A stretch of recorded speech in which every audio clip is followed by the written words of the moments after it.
እስኪ ይህንን ቪዲዮ አንድ ጊዜ አይተነው እንመለስ። ጭራሽ እንዳታስቢ ይስተካከላል፣ እንዳታስቢ በጭራሽ እንዳታስቢ። እኔ ጋር ያው እንግዲህ አንቺ ጋር ሰላም ነው፣ ስራ ነገር በጣም ቢስ አትቀልጂ። ባለፈው የከፈትኩትም መቃ መለዋወጫ ማቅረብ ጊዜ ከፍቻ ነበር። ብዙ ሰው አይሳካልህ ምናምን ብሎኝ ነበር። ተሳካ፣ አሪፍ ሆነ። አሁን በቃ ነገ ከነገ ወዲያ BYD ቱሉ ገዛ ነው። አትቀልጂ። በእውነት ስራ ቦታ እንኳን ደስ ያለ እንኳን አብሮ ደስ ያለ ነበር። ሁሌ እንዲህ መልካም ምኞት እንደተመኘ መልካም ቀን ቸኩላለሁ። ግን እሺ ይመችሽ። እሺ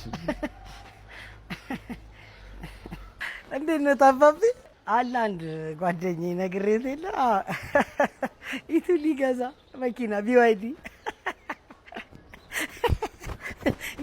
ዊልቸር ነው BYD ሊያልፍለት አባቢ አብጥልልኝ መኪናው መግዣ ጋር እንዳይደርስ እዛው ገና ከበር እንውጣ ሽባ ቀጥታ አያዶሮ አባቢ ነገ ጥቁር ወይስ ገብስማ?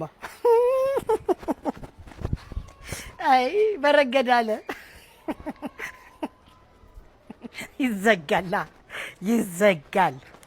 በስመ አብ ወወልድ ወመንፈስ ቅዱስ አሐዱ አምላክ አሜን። ቪዲዮን ሲጀምሩ ላይክ በማድረግ ጀምሩ። አዲስ የሆናችሁ ቻናላችንን ሰብስክራይብ በማድረግ አገልግሎቱን ደግፉ። ቀጥታ ወደ ትምህርቱ እናልፋለን። ስቀን የሰማነው እውነት፣ ይሄ ነገር የእውነትም ስቀን የምንሰማው ግን ብዙ ሰዎች የተጎዳንበት ነገር ስለሆነ ለምን ወደ ኮንተንት ሰፋ አድርጌ መጽሐፍ ቅዱሳዊ እውነቶችን በማረጋገጫ እንዲሁም እኛ ደግሞ ምንድን ነው ማድረግ የሚጠበቅብን ይህንን ነገር ለመከላከል በእኛ ላይ የሚደርሰውን ጥቃት ለማቆም ምን መፍትሄ ሊኖር ይችላል ብዬ አስቤ ይህንን ኮንተንት እንድሰራው ተገድጃለሁ ማለት ነው። እግዚአብሔር ደግ እንድትሆኑ ይፈልጋል፣ እንድትቀየሩም ይፈልጋል፣ ሰዎችንም እንድትወዱ ይፈልጋል። ነገር ግን ለማንም ማካፈል የሌለባችሁ 5 ነገሮች ደግሞ አሉ። ከጓደኛ፣ ከዘመድ፣ ከተለያዩ ሰዎች ከቅርብም ከሩቅም ወዘተ እቅዳችሁን በተናገራችሁበት ቅጽበት መንፈሳዊ ውጊያ ውስጥ ትገባላችሁ ወይም እንገባለን። ስለዚህ ዛሬ በዚህ ትምህርት እግዚአብሔር ለማንም አትናገሩ ያለውን ነገር እንማማራለን። የመጀመሪያው ቀጣይ እርምጃችሁን ለማንም አትናገሩ። ፍርካስ የሰራው ቪዲዮ ላይ አሁን የጠቀስኩላችሁ ማለት ነው። ጓደኛውን አገኘው። ጓደኛው ከዚህ በፊት የከፈተው ስራ አዋጭ እንዳልነበር፣ አሁን ግን የከፈተው ነገር ጥሩ እንደሆነ፣ በቅርቡ ደግሞ መኪና ሊገዛ እንደሆነ ነው ለጓደኛው የሚነግረው እና ለማን መንገር እንዳለበት አላወቀም። ጓደኛዬ ነው ብሎ አምኖ ነው ሀሳቡን፣ እቅዱን፣ ቀጣይ እርምጃውን የነገረው። በቅጽበት ግን የሆነውን ነገር አይተናል እና እግዚአብሔር ራዕይ ሲሰጣችሁ ለህዝብ ውይይት ሳይሆን ለግል ዝግጅት እንዲሆን ነው እግዚአብሔር ራዕይ የሚሰጠው። ዮሴፍ ይህንን በከባድ መንገድ እንደተማረው ሁላችንን እናውቃለን። ህልሙን ባካፈለበት ቅጽበት ወንድሞቹ እንደተቃወሙት እሱ ጥፋት አድርጎ ሳይሆን ጥሪው የእነሱን መረጋጋት ስላጋለጠው ነው። አንዳንድ ሰዎች የእናንተ ዕጣ ፈንታ የእነርሱን ድካም መግለጥ እስኪጀምር ድረስ ያከብሯቸዋል። የእኛ መልካም መሆን የሰዎችን ባድ ሳይድ ወይንም ይሄ ዳርክ ሳይዳቸውን መግለጥ ሲጀምር ያን ጊዜ እነዚህ ሰዎች መጥላት ይጀምራሉ። ዮሴፍ የሆነው እንደዛ ነው። ወንድሞቹ የሚያደርጉትን ነገር ወደ አባቱ ያመጣል። ራእይ አየሁ ይላል። ፀሐይና ጨረቃ እንዲሁም 12 ከዋክብት ለእኔ ሲሰግዱ አየሁ ይላል። ነዶ እያሰርን እያለ የእኔ ነዶ ቀጥ ብላ ቆመች፣ የእናንተ ነዶ እንዲሁ ቀጥ ብሎ ቆመና ለእኔ ነዶም ሰገዱ ብሎ ይናገራል። እና አባቱ በልቦናው ይጠብቀው ነበር። ምን እንደሆነ ባያቅም ግን ጊዜው ሲፈጸም እግዚአብሔር ምን እንዳሰበለት ለዮሴፍ በቃ ሆኖ ማየት ይፈልግ ነበር። ወንድሞቹ ግን እኛስ ደግሞ ለሱ እንሰግድ ይሆንን እያሉ ጥርጣሬ ውስጥ በመግባት የበለጠ እየጠሉት ነው የመጡት እና የእሱ መልካም መሆን ወንድሞቹ የሚያየውን ራዕይ ህልሙን በነገራቸው ቁጥር በራሱ ላይ ጠላትነትን እያበዛ እንደመጣ ነው። አንድ ደስ የሚለኝ አባባል አለ በዚሁ አጋጣሚ፣ ህልምህን ለሰዎች ለፍልፈህ ፈተና በዛብኝ አትበል ይባላል። እኔ በአንድ ወቅት ሰራበት የነበረው ካምፓኒ ላይ የተለያዩ ቴስቲሞኒዎች ይነገሩበት ነበር። ያገኘናቸው ገቢዎች፣ ምን እንደምንሰራ፣ ቀጣይ እቅዶቻችን ምን እንደሆኑ እናገር ነበር የስራው ባህሪ ስለሆነ እና ቀድሞኝ እየሄደ ብዙ ነገሮች ሲበላሹ አስታውሳለሁ። የገዛ ጓደኞቼ መጀመሪያ በእኔ ከባቢ ውስጥ የነበሩ ሰዎች ነው በጠላትነት የተነሱት እና እጅግ ነው የደነገጥኩት። እንደዛ ይሆናል ብዬ ጠብቄ አላቅም። እነዛ ሰዎች ለእኔ ፈተና ይሆናሉ ብዬ አላሰብኩም። ግን መጀመሪያ ህልማችሁን ስትናገሩ የነገራችሁት ሰው ለእናንተ ጠላቱ ነው የሚነሳው እና እንዴት እንደዚህ ሆነ አትበሉ። መጀመሪያ እግዚአብሔር የሰጣችሁን ራዕይ፣ ዓላማ፣ እቅድ ለማንም ሰው አይነገር። እግዚአብሔር የዝምታ አምላክ ነው። ነገሮችን የፈጠረው በሶስት መንገድ ነው፣ በማሰብ፣ በመናገር፣ በተግባር። ስለዚህ ያሰበውን ነገር በማሰብ ፈጥሮታል፣ ያሰበውን በመናገር ፈጥሮታል። ንግበር ሰብአ በአርአያነ ወበአምሳሊነ ብሎ የተናገረውን ቃል ደግሞ ወደ ተግባር አምጥቶ የሰው ልጅ ፈጥሯል። ስለዚህ ነገሮቻችን የሚከናወኑት በሶስት ነገር ነው። መጀመሪያ በህሊናችን በማሰብ ነው። ቀጥሎ ደግሞ ያሰብነውን በመናገር ነው። የተናገርነውን ደግሞ በማድረግ እንፈጥረዋለን። ወደዚህ ዓለም ማኒፌስት እናደርገዋለን፣ እንዲገለጥ እናደርገዋለን እና ስለዚህ እግዚአብሔር የሰጠንን ዓላማ ለማንም ሰው መግለጥ፣ ለማንም ሰው ማስረዳት፣ እንዲህ ነው ብሎ መተንተን አያስፈልግም እና እግዚአብሔር አንዳንድ ጊዜ እቅዳችሁን የሚደብቀው እናንተን ለመቅጣት ሳይሆን ለመጠበቅ ነው። በጣም ቀድማችሁ ስትናገሩ አስተያየቶችን፣ ጥርጣሬዎችን እና መንፈሳዊ ጣልቃ ገብነትን ትጋብዛላችሁ። እቅዳችሁን ለሰው ስትነግሩ ይሄ ነገር አይሆንም፣ ስለዚህ የመጀመሪያው አስተያየት እንደማይሆን ሲነገራችሁ ነገሩ ይቋረጣል። እኛም ስንለፈልፈው አእምሯችን ያደረግነው ይመስለናል። አእምሮ በተደረገውና በተነገረው መካከል ልዩነት አያውቅም እንደሆነ የማሰብ እና ሪሊፍ የማድረግ የመደሰት የመርካት ነገሮች አሉት። ስለዚህ ይህንን ነገር በጣም መጠንቀቅ ያስፈልጋል። የምትናገሩት እያንዳንዱ ቃል ኃይል አለው። የተሳሳቱ ጆሮዎች እግዚአብሔር በሹክሹክታ ውስጥ የተናገረውን ሊጠመዝዙ የሚችሉ ብዙ ነገሮች ያጋጥሟቸዋል። ስለዚህ ጠላት ምልክቶችን ቀድሞ ያውቃል ማለት ነው። ልማዶችን ያጠናል፣ ክፍት በሮችን ይፈልጋል። ዝም ስትሉ ግን ነገሮች በዝምታ ይከናወናሉ። ከሰውነት ክፍላችን እኮ የበላነውን የጠጣነውን የሚፈጨው ጨጓራችን ነው አይደል? ነገር ግን አንድ እህልን የሚፈጭ ወፍጮ ቤት ስትሄዱ እህሉን እየፈጨ በጣም ይጮሃል፣ ያጓራል።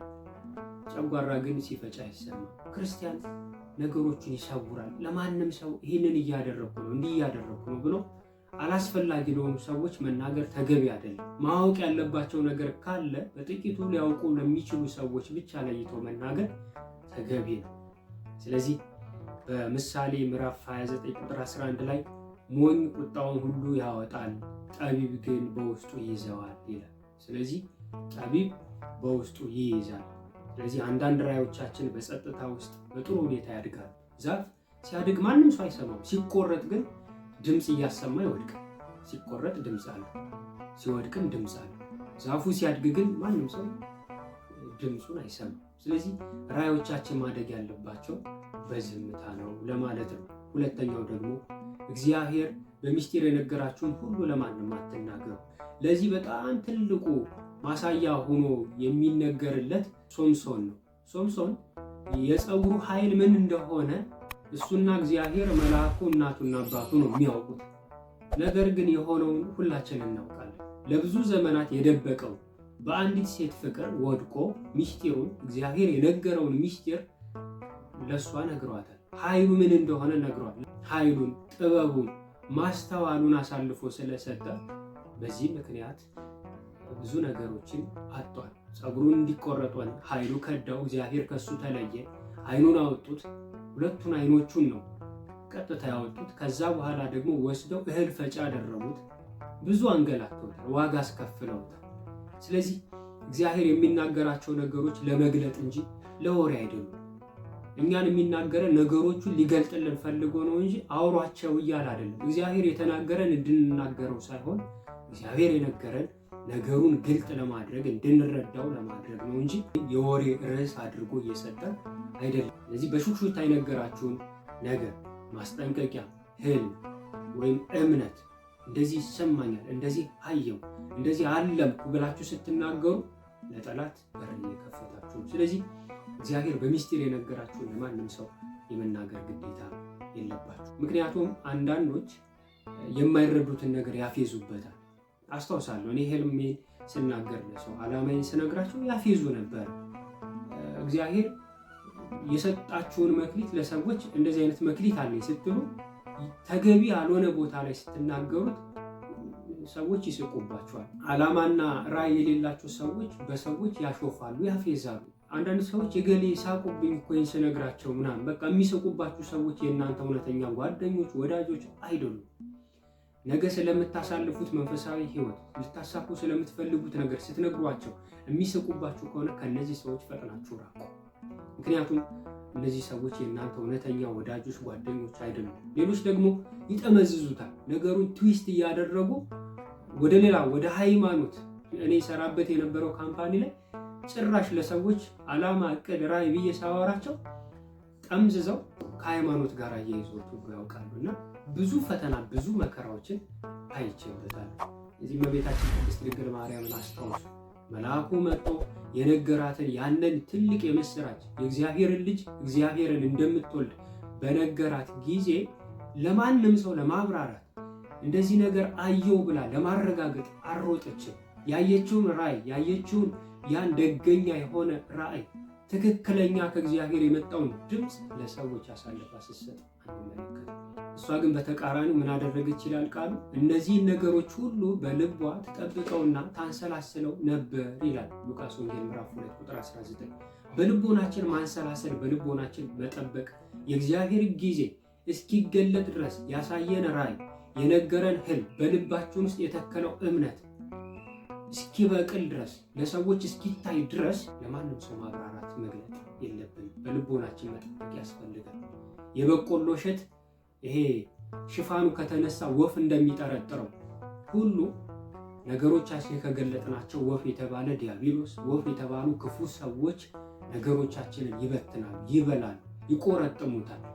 ከዚህ ነገር በጣም መጠንቀቅ ያስፈልጋል። ስለዚህ እግዚአብሔር ያሳየንን ምስጢር ራዕይ ለሰዎች የመግለጥ ግዴታ የለብንም። ሶስተኛው ደግሞ መልካም ስራችሁን ወይም መስዋዕትነታችሁን ለማንም አትናገሩ።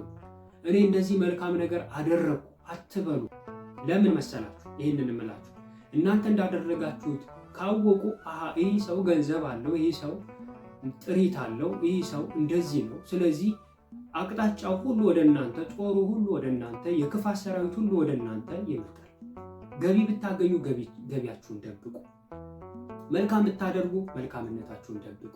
አባቶቻችን በጎ ስራ ሰርተው እኮ እኔ አላደረግኩትም ይላሉ። ለዚህ ትልቅ ምሳሌ የሚሆነው ራሱ ጌታችን አምላካችን ኢየሱስ ክርስቶስን እንደምናውቀው በመዋዕለ ሥጋዌ በተገለጠበት ዘመን ብዙ ሰዎችን ፈውሷል፣ ብዙ ሰዎችን አድኗል፣ ሽባን ተርትሯል፣ ለምጻምን አንጽቷል፣ ዓይን አብርቷል፣ የጎበጡ ሰዎችን አቃንቷል። ነገር ግን ለቅዱሳን ሐዋርያት በደብረ ታቦር ተራራ ላይ ብርሃነ መለኮቱን ገልጦላቸዋል። ከተራራ ከወረዱ በኋላ ግን ለማንም ሰው አትናገሩ ብሎ ተናገረ። የማቴዎስ ወንጌል ምዕራፍ 8 ስናነብ አንድ ለምጻም ሰው ወደሱ መጣና ልታነጻኝ ትችላለህን አለው። እወዳለሁ ንጻ አለው። ነጻ። ነገር ግን ራስን ለካህን አሳይ አለውና ቀጥሎ ይህንን ለማንም አትናገር አለው። ለምንድን ነው ለማንም አትናገር ያለው?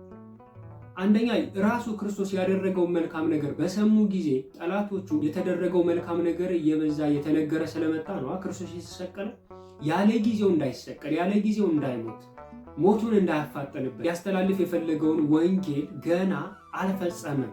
ስለዚህ ጊዜው ገና ስለሆነ ጠላቶች በሱ ላይ እንዳይነሳሱ ነው። ለማንም ሰው አትናገሩ። ስለዚህ መልካም ስራ አድርጋችሁ፣ ምንም ነገር አድርጋችሁ፣ በጎ ነገር አድርጉ፣ መስዋዕትነት ከፍላችሁ ያደረጋችሁትን ነገር ለማንም አትናገሩ። ሞትን የሚያፋጥነው ምላስ ነው።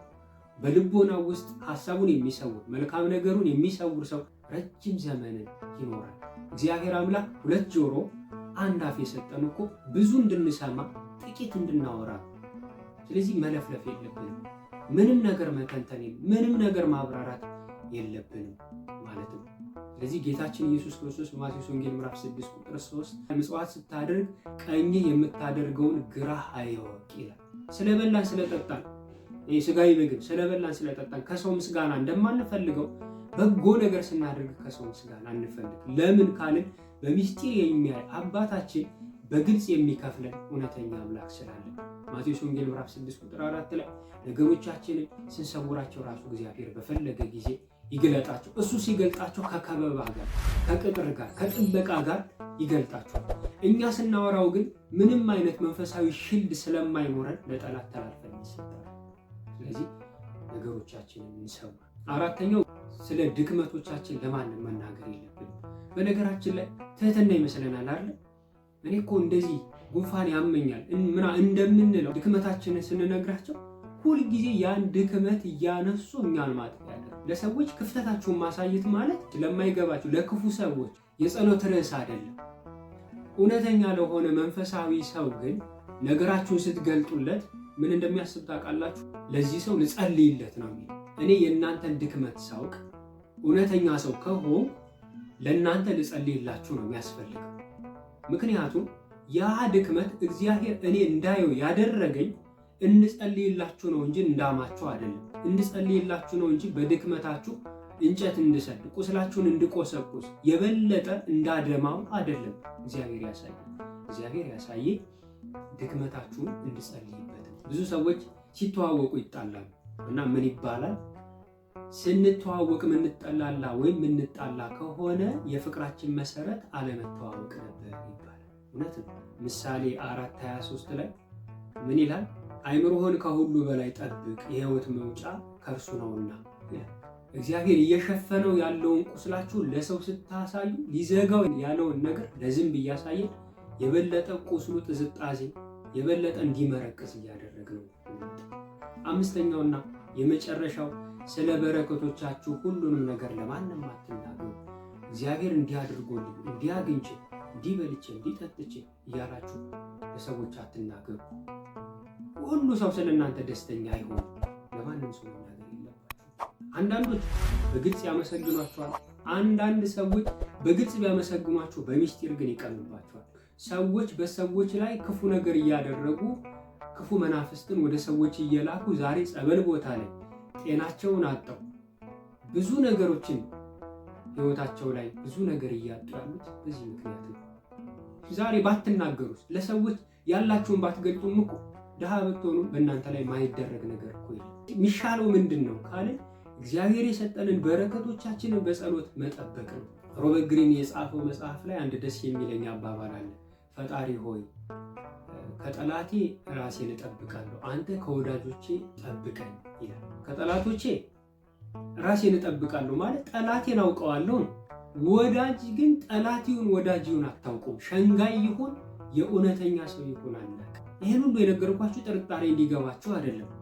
ወዳጆቻችሁን በፍቅርና በሰላም ያዙ። ሁሉም ነገር ደግሞ ለወዳጅ አይነገርም። ወዳጅ ሰውን ምንድነው ባልንጀራን ውደደው ነው እንጂ የሚለው እመነው አይደለም።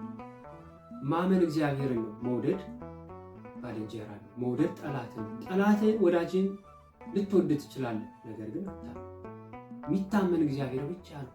ወዳጅን መውደድ ጠላትን መውደድ መጽሐፍ ቅዱሳዊ ነው። ማመን ግን አደገኛ ወገኖች። ስለዚህ ጠቅለል ስናደርገው ይህ ቪዲዮ በጣም ያስተምረናል። ብዙ ሰዎች ብዙ ነገር አጥተዋል። ስለዚህ እቅዳችሁን አትለፉ፣ አታውሩት። ጠላት መጥቶ ይለቅመዋል፣ ይወስድባቸዋል። ቪዲዮውን ለሌሎች ሰዎች ሼር አድርጉ። አዲስ የሆናችሁ ሰብስክራይብ በማድረግ የቻናላችን ቤተሰብ ሁኑ። ወስብሐት ለእግዚአብሔር ወለወላዲቱ ድንግል ወለመስቀሉ ክቡር። ቆዩ።